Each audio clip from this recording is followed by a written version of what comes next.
You know, I've spent a long time studying the subject of why we do what we do and why we don't do some of the things that we'd really like to do. And I've come to the conclusion that the two main elements in a successful, fulfilled life is motivation and education. And if we get a proper balance of motivation and education, we're going to find that we're going to be led into some very wise decisions that'll inspire us into some intelligent action, and we will live a very, very fulfilled life. I think many of us have had a false concept programmed into our mind with respect to education. We, I think, have been raised to believe that education is going to school for a certain number of years and be able to correctly answer a series of questions.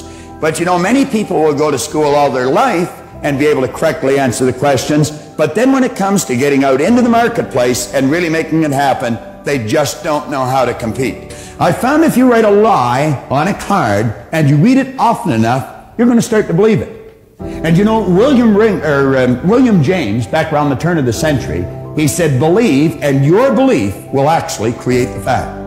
Well, I did what he suggested. I read this card every day. I'd carry it around and I'd just keep reading it.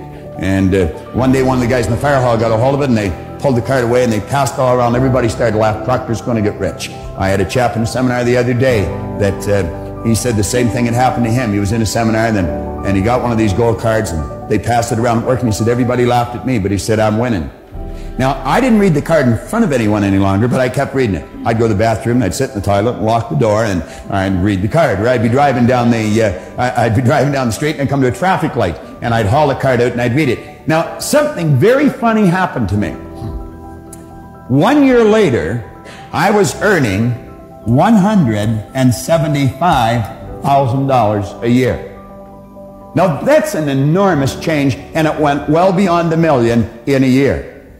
Now, that was not supposed to happen. See, everything I'd been taught since I was a little boy indicated that if you don't go to school, you can't win. If you don't have business experience, you can't win. I had not gone to school. My second month in high school, they asked me to leave. I'll never forget how happy I was when they made that decision. As I look back, they were probably much happier than I was when they made that decision. But here I was, I was 16, I had very little knowledge, I had absolutely no skills, and at the very best, my attitude was poor. What chance did I have? I really didn't have any, but I didn't know that. And so I just bummed around from job to job, in and out of the Navy, in and out of factories, in and out of bars, mostly in and out of the bars, until I was 26. Here I was at 26 when Ray sat down with me. I had very little knowledge, absolutely no skills, and my attitude had not improved greatly. But he introduced me to this idea. And I found that it doesn't matter what's happened in the past. You may not have a colorful background, and maybe you have. You may not have a lot of formal education, and maybe you have. But it really doesn't matter if you've got a goal and you're willing to stick to it and study the laws, you're going to find out that you can win. Now, that was like an emotional impact. And I had to find out what happened to me.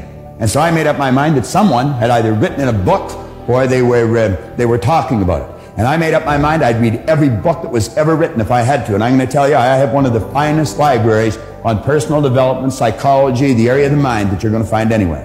And I don't just mean library of books, I mean library of tapes and records.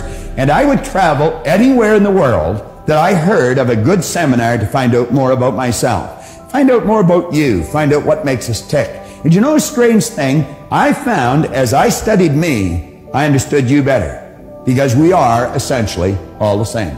And that's just sort of the way it works. Knowing and doing are poles apart. And I point out in 2 or 3 places in the book that reading and memorizing are not going to make you successful. It's the understanding and then the application of wise thoughts that count. You must understand the idea and you must go out and act on the idea regardless of how much your old program wants to hold you back. You've got to bust out of that shell and do the thing that you've got to do. Now, John Ruskin here gives us an excellent concept on education. He said education does not mean teaching people what they do not know. It means teaching them, showing them, leading them to behave as they do not behave. Now, I choose to believe that every one of you wants something. Way down deep inside of you is a dream. And every now and then that dream floats to the surface of your conscious mind. And when it does, you quickly push it out and you say, I can't do that. Now, the truth is you can, you just don't know how. And if you can get that straight in your mind, I'm going to tell you, you've busted out. Now, Vernon Howard one time pointed out in a magnificent book, Mystic Path to Cosmic Power, you cannot escape from a prison if you don't know you're in one. You cannot escape from a prison if you don't know you're in one. Well, I think we're all in one to some degree.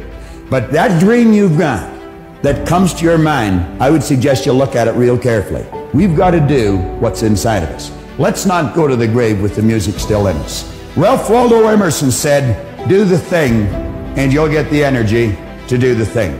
Do the thing and you'll get the energy to do the thing. Don't wait. Start right now whether you're ready or not. Just say, I'm going after it, I'm going to get it, and your present circumstances got nothing to do with where you're going. Your circumstances may be uncongenial right now, but they will not long remain so if you perceive an ideal and strive to reach it. Now think of that. You may not have much money. Your social life may be in a bit of a chaotic state. Maybe your business isn't going the way you'd really want it to go. He said your circumstances may be uncongenial, but they will not long remain so if you perceive an ideal and strive to reach it. I want to suggest now that you really put on your thinking hat. I have a paper here that was written by a gentleman who has since passed away. He was a great Canadian, and he introduced himself as Dr. Rampell. And he said, no, he had a doctorate's degree in thinking. Now, do you know, he had the only doctorate's degree in thinking that had ever, up till that time, come out of the University of Toronto. It took him 11 years to get it. Every time he went to go down a road, somebody would put a block up in front of him and say, no one has a doctorate's degree in thinking. Now, that's rather odd, especially when you consider that thinking is the highest function of which a human being is capable, and all the great leaders, all down through history, have been in complete and unanimous agreement that you and I become what we think about. Now, play with that for a moment. It's a subject that is not taught in school. It's the highest function of which we're capable, and every great leader that has ever lived all told us that you and I become what we think about most of the time. Dr. Rampell wrote a paper, Tools for Teaching Thinking. He said thinking is a skill which can be learned just as we learn skills such as typing and playing the piano. Now, he said few public schools offer courses devoted expressly to teaching thinking. Rather, we are expected to learn and teach thinking as a byproduct of learning mathematics, reading, science, history, trade, and so forth. And he said we do, in fact, learn a lot about thinking in this way. The trouble is, we learn our thinking skills in bits and pieces, and we never put it together as an overall picture. If asked to describe what all is required in order to think effectively, most people would be at a loss to give a complete account. Thus, we are unable to assess our own thinking skills or systematically teach the skill of thinking to others. Now, consider this for a moment. When you think in pictures. Check it out. I'm going to suggest that you think of the home you live in, and as you do, realize that an image of your home comes onto the screen of your mind. It's almost as if there's a screen running right through the center of our head, and the second we think of our home, the picture of the home comes onto the screen of our mind. Now I want to suggest that you think of your automobile. And the second you think of your automobile, the picture of the home is gone and the picture of the automobile is there. Think of your kitchen, your backyard. Think of where you work or go to school.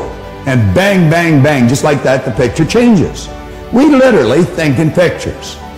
Now I'm going to suggest that you think of your mind. Now when most people think of their mind, they get an image of the brain. How many thought of the brain? Quite a few hands going up. And yet you know the brain is not the mind any more than the fingernail is. And paradoxically, the fingernail and the brain is the mind. You see, mind is an activity and body is the manifestation of that activity.